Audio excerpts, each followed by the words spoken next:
Hey everyone, and welcome. Have you ever had a brilliant idea for a business, but then you hit a wall thinking, okay, but how would I actually make any money? Well, today we are going to give you that exact blueprint. We're going to break down how to figure out your costs, how to set the right price, and how to know for sure if your big idea is actually a winner. So let's jump right in. And really, this is the question, isn't it? It's what separates a cool hobby from a real business. It's not about just crossing your fingers and hoping you'll be profitable. It's about building a plan so you know you will be. And it all boils down to just a few key numbers that I promise you can totally figure out. You know what? To make this all make sense, we're going to build a business together. Right here, right now. No boring, abstract theories. We are opening a bicycle shop, and you're coming along for the ride. This way, every single concept we talk about is going to be super clear, super practical. Okay, first things first. Before you can even dream about profits, you have to know exactly what you're spending. I mean, this is the absolute foundation of your entire financial plan. So the question is, what does a product really cost you to get in the door? This is such a critical point. Your total product cost is never just the price you see on a supplier's catalog. Think of it as your all-in cost. That means you get to subtract any awesome discounts you negotiate, which is great, but you also have to add in those kind of annoying shipping and handling fees. That final number, that's your true starting point for everything else. All right, check it out. This is the first big order for our new bike shop. We're getting 100 bikes total across 3 different models, the orange, the red, and the blue. And you can see right away, each one has a different price, a different discount we negotiated, and even a different shipping cost.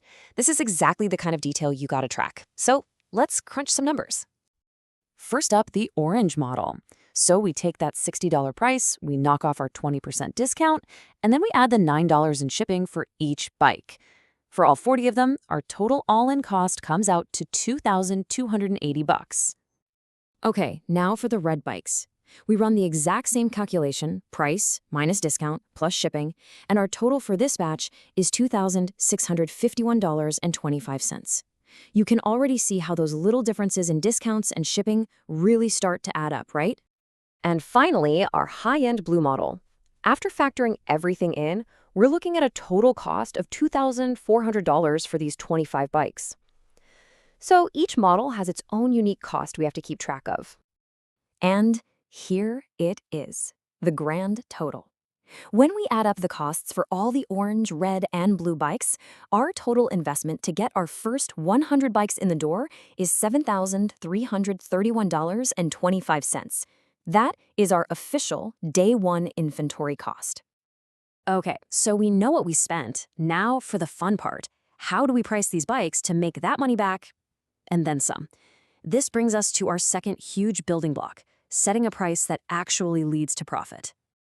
Right, so knowing our total inventory cost is awesome for our accounting, but it doesn't really help us when a customer walks in and wants to buy just one bike. So we've got to zoom in from that big picture and figure out our cost for just a single unit. Let's circle back to our orange model. Remember, we paid a total of $2,280 for 40 of them. A little simple division, and bam, we find that our true all-in cost for one single orange bike is $57. Now that is a number we can really work with to set a price. And this is where the term markup comes into play.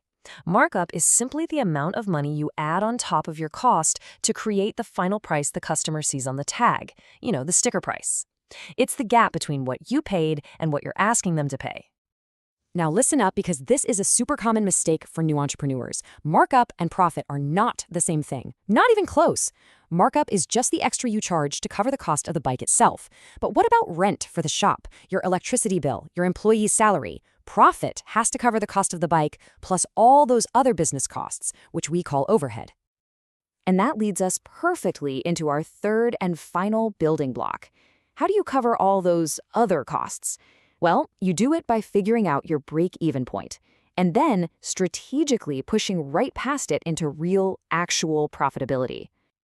Think of break-even as the survival line. It's that exact point where the money coming in from sales perfectly equals all the money going out. And I mean all of it, for both the product and your overhead. At your break-even point, all your bills are paid, but there's absolutely nothing left over for you. It's financial ground zero. So how do we find that price for our orange bike? Well, let's say after doing our homework, we figure out that our overhead, rent, lights, marketing, adds up to about $10 for every single bike we sell.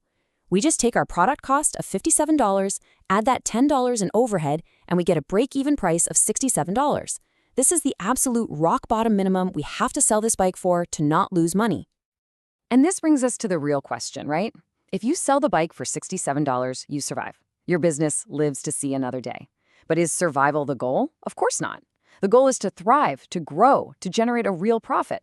Breaking even is just the starting line. It is definitely not the finish line. So how do you actually measure that success? Well, the ultimate report card for your business is something called return on investment, or ROI. It's a simple percentage that tells you how hard your money is working for you. It shows you exactly how much profit you made compared to the total amount of cash you had to put in to get the business started. So let's zoom out and look at the big picture for a bike shop. Let's imagine it took a big investment, say $500,000, to get the doors open. Now, after a full year of selling bikes and paying every single bill, we're left with a profit of $44,520. When we divide that profit by our huge initial investment, we get a return on investment 8.9%. That one number tells us exactly how well our business is doing. Wow, okay, we have covered a ton of ground, from digging into your true costs all the way to measuring your ultimate success.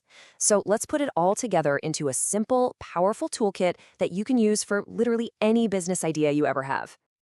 Here is it, your roadmap. First, always calculate your all-in total product cost. Second, add your markup to set a smart sticker price. Third, make sure that price is high enough to cover all your overhead so you know your break-even point.